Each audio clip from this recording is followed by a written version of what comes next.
صلی اللہ علیہ وسلم کی حدیث ہے، مسلم میں، طبرانی میں۔ حضور نے فرمایا آؤ میں تمہیں پچھلے زمانے کے ایک ایماندار نوخیت ولی اللہ کی بات سناؤں۔ پچھلے زمانے حضور نے فرمایا پچھلے زمانے میں ایک بادشاہ جادو کے زور پہ حکومت کرتا تھا۔ جب وہ ایک جادوگر اس نے رکھا ہوا تھا تو جادوگر اس کو جادو بتاتا، وہ جادو کے زور پر حکومت کرتا۔ جادوگر بوڑھا ہو گیا تو کہنے لگا بادشاہ کو نوجوان میرے پاس بھیج دے، اور میں بوڑھا ہو گیا میرا پتہ کوئی نہیں، کب مر جاؤں۔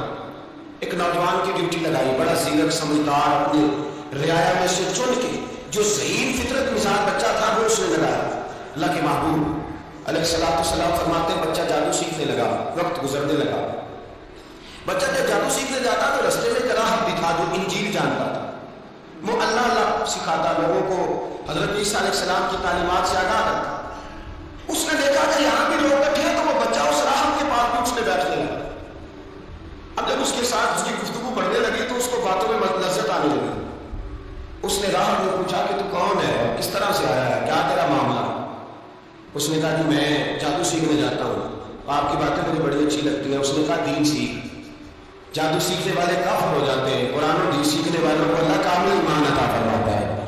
فرمایا یہ سیکھ۔ بچہ بیٹھنے لگا، اس کے پاس آنے لگا، باتیں دل میں گھر کرنے لگی۔ ایک وقت آیا کہ مسلمان ہو گیا، اور مسلمان کیسے ہوا؟ بچہ کہتا ہے میں تجربہ کر کے ہوا، اب میں تھوڑا سا وقت جادوگر کے پاس بھی جاتا، باقی سارا وقت وہاں بیٹھ جاتا۔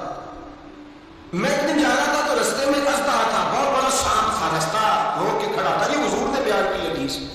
نبی پاک صلی اللہ علیہ وسلم فرماتے ہیں بچہ کہتا ہے کہ رستے کے اندر سانپ ہے، رستے بند ہے، لوگ چھتوں درختوں پہ چڑھے ہلاش ہے۔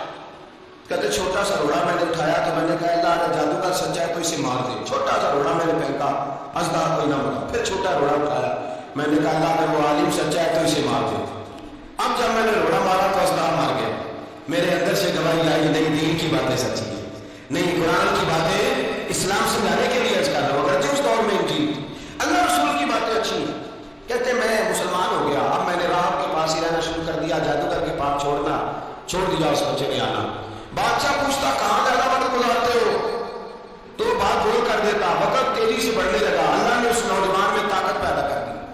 اب اس کے اندر نا اللہ نے توانائی روحانیت پیدا کر دی۔ یہ بھی جوان ہے، 14-15 سال عمر ہے۔ اللہ نے اب جو بیمار بھی آتا وہ دعا کرتا تو اللہ صحت عطا کر دیتا، جو بھی آتا۔ بادشاہ کا ایک دربانی تھا، بادشاہ کو پنکھا جلتا، پنکھا ہو گیا، کوئی ایسی تکلیف آئی کہ نابینا ہو گیا، بڑے علاج کرائے، شفا نہیں ہوئی۔ کسی نے اس بچے کا پتہ بتایا کانوں میں، اس کے پاس گیا تو بچہ کہنے لگا شفا تو ہو جائے گی پر کلمہ پڑھنا پڑے گا، مسلمان ہونا پڑے گا، جس پیغمبر کا میں غلام ہوں تجھے بھی بننا پڑے گا، دین پہ عمل کرنا پڑے گا، اللہ شفا دیتا ہے۔ اس نے کہا تو مجھے کلمہ پڑھا، مجھے شفا دے، میں تیار ہوں۔ اس نے کہا شفا تو اللہ دیتا ہے۔ اس نے اللہ تبارک و تعالیٰ کا ذکر کر کے دعا مانگی، مسلم شریف میں حدیث ہے، طبرانی میں موجود ہے۔ اللہ نے اسے شفا دی، اس نے کلمہ پڑھنا شروع کر دیا۔ یہاں ایک نقطہ لکھا ہے ہمارے علماء نے، کہتے ہیں جب اللہ ولایت عطا کرتا ہے نا تو یہ سفید بالوں کا حصہ نہیں ہوتی۔ اگر جوانی میں کوئی آدمی توبہ کر کے تصوف کے رستے پہ چلتا ہے تو سب سے زیادہ ولایت اللہ اسے عطا فرماتا ہے، سب سے زیادہ ولایت اس کے پاس ہوتی ہے۔ ابھی اس کے بال کالے ہیں، جڑ کی جوانی ہے، دعا کی تو اللہ نے، اور حدیث پاک میں موجود ہے کوڑے آتے ہیں تو شفا یاب ہو جاتا، اندھے آتے ہیں تو شفا یاب، برس والے آتے ہیں تو اللہ سے دے۔ جوان ہے، بادشاہ کے پاس وہ واپس گیا، وہ جو آدمی جس کی آنکھیں ٹھیک ہوئی تھی، بادشاہ نے پوچھا کہ کیسے شفا ملی؟ تو کہنے لگا میرے رب نے شفا دی۔ بادشاہ سجدے کراتا تھا، اپنے آپ کو منواتا تھا، معاذ اللہ، کہنے لگا میرے علاوہ کون رب ہے؟ اس نے کہا وہی رب ہے جس نے تجھے پیدا کیا ہے، اور وہی رب ہے جس نے مجھے اندھے کو آنکھیں دی ہیں، وہی ہے میرا مالک۔ کہا اچھا تو مجھے نہیں مانتا؟ کہا نہیں میں اپنے رب کو مانتا ہوں۔ بادشاہ نے اسے صدا دی، ستایا، اس نے بچے کا پتہ بتایا، پر بچے کو بلا کے ستایا تو اس راہب کا پتہ بتایا، راہب بھی قتل ہو گیا، نابینا بھی قتل ہو گیا۔ بادشاہ نے کہا سپاہیوں سے اس بچے کو لے جاؤ اور پہاڑ کی چوٹی پہ جا کے نیچے پھینکو تاکہ مر جائے۔ بچہ پہاڑ کی چوٹی پہ گیا تو ہاتھ اٹھا کے کہنے لگا یا اللہ میرے لیے نہیں اپنے لیے، میرے لیے نہیں اپنے لیے انہیں اپنی قدرت کے جلوے دکھا، میرے لیے نہیں۔ اللہ کے بندے اپنی جان بچانے کی دعائیں نہیں مانگتے، اپنے لیے انہیں اپنی قدرت کے جلوے دکھا، یہ دعا مانگی۔